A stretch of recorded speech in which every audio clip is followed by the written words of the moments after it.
Are you ready to learn how to get clients this 2024? Let's dive into it. And when it comes to being a virtual assistant, a question that I've gotten so many times, as recent as getting it on a TikTok video, is how do you actually get clients? Now, I'll be going through the usual types of things that you can do to get clients, as well as best practices. So of course, make sure to watch until the end of this video. First is be clear with what you offer. What this means is have clarity on what it is that you're offering as a virtual assistant. Now, if you don't have any experience at all, I would suggest picking a type of virtual assistant you can be based on past experiences that you might have had. So let's say that in the past you're a bookkeeper by trade, you can be a bookkeeper virtual assistant.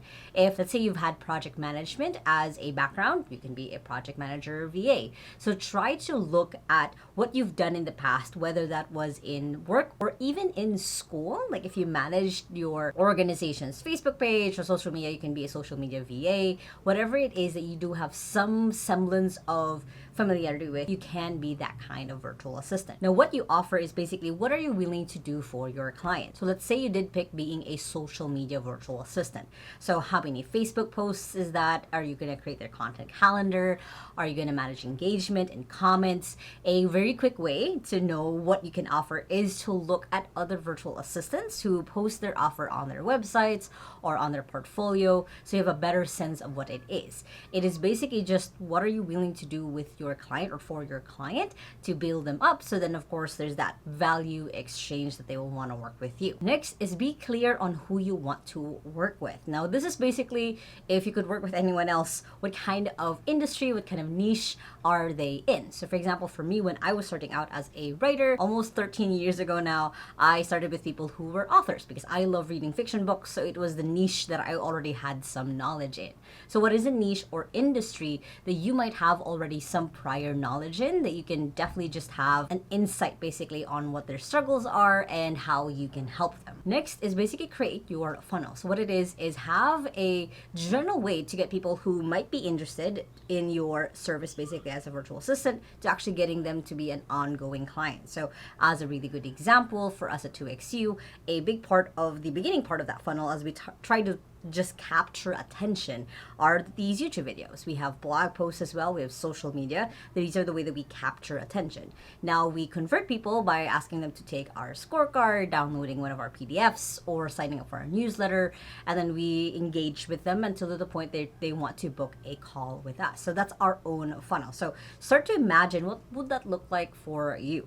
Like, would you want to be on social media? Would you want to partner up with someone else? What does that look like for you to get on a call with someone and create like the discovery call flow? Now, what a discovery call is when you hop on a call with someone for the very first time.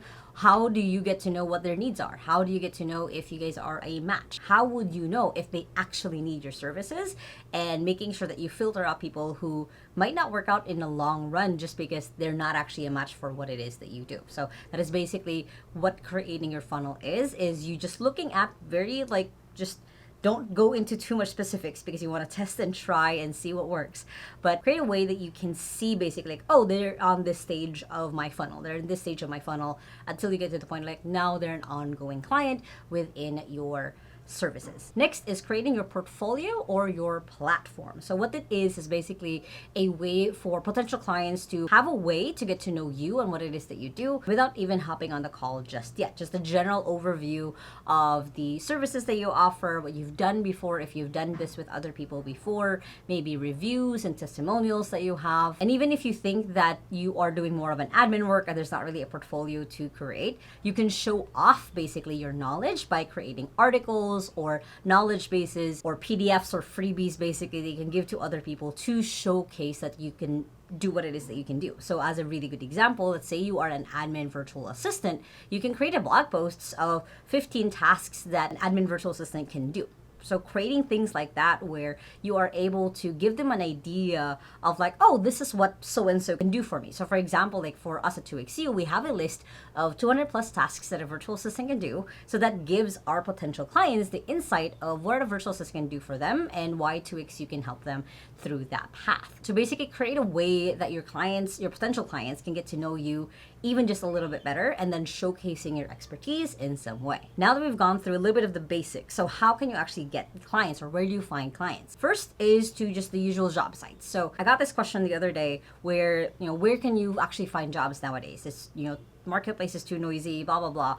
I would still honestly recommend onlinejobs.ph. It is where I have found jobs. It is where my sisters, when they were 15 and 16, found jobs. It is where a lot of my friends and people who are starting to get into this world can start out, because it is still a direct way where people, foreigners usually from outside of the Philippines, can start putting into like, hey, I need this kind of help. It's still a direct hire. Of course, just like anywhere else in the world and in life, there's going to be things that might be scammers. You have to be diligent. You have to make sure that you are applying for something that actually is real and legit. But onlinejobs.ph is still a good platform for you to get started on, to start finding jobs that might be just a match for what it is that you already like to do. Next is looking for jobs in LinkedIn. So LinkedIn is one of the fastest growing ones right now, just because a lot of people have started using it, especially when people have started looking for remote workers, is you can just use LinkedIn to find jobs. Now, the main thing that I advise, though, if you're going to use LinkedIn, is do not apply directly on the platform, but actually go ahead and find their information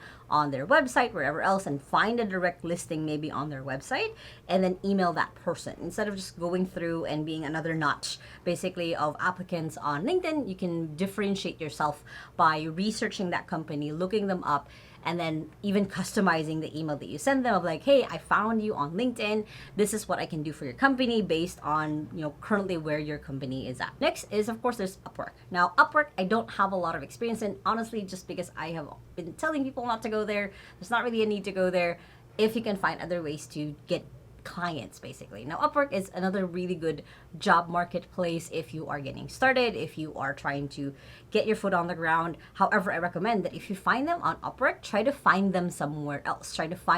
Look at, again, same thing as LinkedIn. Look at their website, if they're saying the company name, if they're saying who they are. So then you can reach out to them in some other way and not directly through Upwork. That way, again, you're trying to differentiate yourself from the other mass applicants they're probably getting from just Upwork or from LinkedIn, as an example. Next is you can start looking at virtual assistant agencies. Now, virtual assistant agencies, just like mine at 2XU, are basically agencies where they've developed a process or a system basically to get clients, get the VA to match with them, and then have an ongoing system or process or way for the virtual assistant and the client to keep working together. Virtual assistant agencies are a great place to start looking for jobs, because most of them will accept people who doesn't have a lot of experience but might have relative experience to what their client needs. They will also provide training and, of course, all that support. Basically, you won't be a freelancer anymore. You'll be a full employee of someone else's company. Next way that you can get clients is start networking at events. Start introducing yourself as, so-and-so kind of virtual assistant. And honestly, for 2XC, one of the first clients that we got was me talking to someone at a networking event. I didn't even have an agency just yet. I just said like, oh yeah, thinking of starting this virtual assistant agency. It's going to do this and this and this. We barely had anything, but I got my first person from there. So it can be very daunting, but start looking at different events that you can attend locally. They might have some guests maybe, and just start introducing yourself and talking to other people. This way, this gives you a really good advantage of meeting that person in the flesh, basically, and not just virtually. That does create like a different connection versus just talking to someone for hours and hours on Zoom, and also just gives you that little bit of a boost that, hey, I am this person. Like, I'm talking about that I can do this, I'm offering this. And then you can also filter out very easily if your offer works for people or not. You can have that quick instantaneous like, oh, okay, I understand what it is that you do, versus like, oh, I have no idea what it is that you're talking about. So it is just a good way to start testing out your pitch, basically, and what you offer as a virtual assistant. Connected to that, you can start local. You don't have to directly just find an online job. If you can try to find jobs at different businesses that you might know, maybe your local coffee shop or your local restaurant, they might need an assistant. It could be that you're just working with them for 5-10 hours a week. You're going to their office, helping them with admin work, and then going off to the next job that you're doing. The point of that one is to just gain that experience, so then you can be more and more confident to be able to find jobs online. Next is to get clients, you can create a referral system. So what a referral system is basically you offer someone some sort of compensation for them to refer you to people that they may know. So for example, in 2XU, we have a 10% referral fee for every client that is referred to us, and that's ongoing. So of course that entices someone else to refer clients into 2XU because they know that that is an ongoing thing that they'll get every month. So let's say, for example, that you are offering something for $1,000 a month for someone. Let's say it's only 10, 20 hours a week of kind of work. And if someone else refers like 5 clients to you, you can offer them like $50 or less, but you offer them something to compensate them for referring that person to you, or you can even do a bigger block of giving them compensation just once so that you don't have to do it ongoing. So that's basically what a referral system is. It's basically telling your friends or your network like, hey, I know you can't be a client at the moment, but if you know someone, I can give you a referral bonus for getting someone into my services. Next is creating content and engaging. So one of the ways, of course, that you can showcase your expertise is by writing about it, creating content, whether that's video or a whole blog article, and engaging with these people. It's not just about pushing out content and putting it in other people's faces.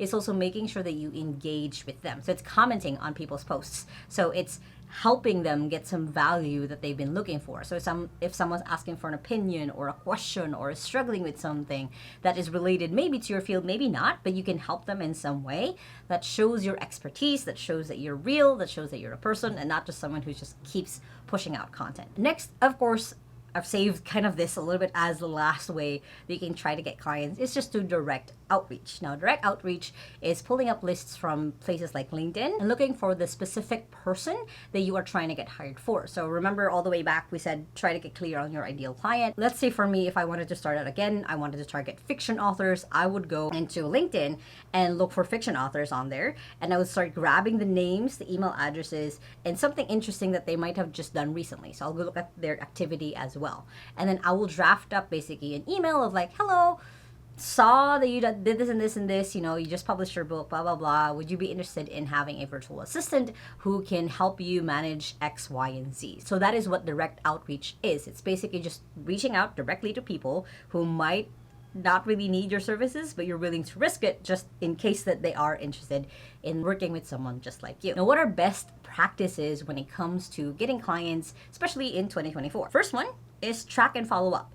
This is a mistake that I've seen so many people make, is they don't create a list of all the places they've applied to and they don't follow up. A lot of the times your email might have just gotten lost. They might have just forgotten about you directly, or that they might have an update for you and they just haven't gotten around to giving you that update. So following up after 3 days after you've sent out your first application is going to be essential, because then you can move things forward. If you have not heard from the employer for more than 3 days, feel free to follow up and just send them like, hey, haven't heard from you, would just like to know if is it a yes or a no, so we can both move on forward. Next is use AI. So I have talked about using ChatGPT in finding jobs on here, just because you can use it to customize basically your emails, your responses to people using ChatGPT. You can also use it to make your offer just sound a little bit better. You can brainstorm with ChatGPT. Plus, the more that you are experimenting and practicing with ChatGPT, the more that you become an expert at it. And of course, then you can add it as part of your offer. More and more, as virtual assistants are slowly having their outcomes and their tasks replaced by ChatGPT, learning it and becoming an expert at it won't really hurt you, because it will actually develop more into something that you can offer for your client or for your future clients as well. Speaking of using AI to customize your offer, the next best practice is to customize it depending on what your client needs. This is where having a really good funnel or having a really good way to filter and find out what people need is really important. So when you're reaching out to them, that very first email is customized to who they are and what they might need. You can assume things, and of course you'll ask them a lot of questions afterwards, but it's in the ability of being able to customize what it is you can do for them that will help basically move you further than other applicants that they might have. And the very best practice that I have when it comes to finding clients or getting clients as a virtual assistant is mastering rejection. Now, it sounds weird. It sounds like, what? Mastering rejection? You will get rejected. You will have people who are not a match. You get people who you might be rejecting. The point of mastering rejection is knowing that a lot of the times it's not you, it's not a match.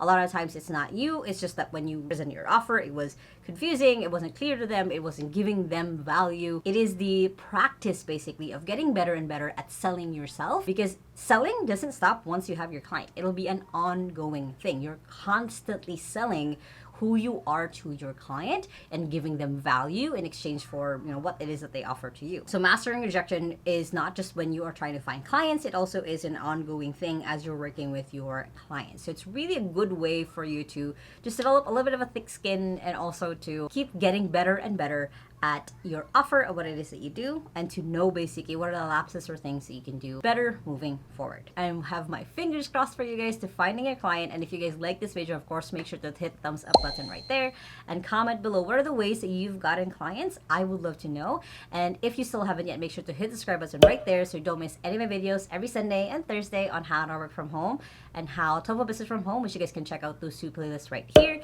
and the latest video right here. Don't forget to have an amazing day, and remember that small steps matters, and I'll see you in the next video. Bye.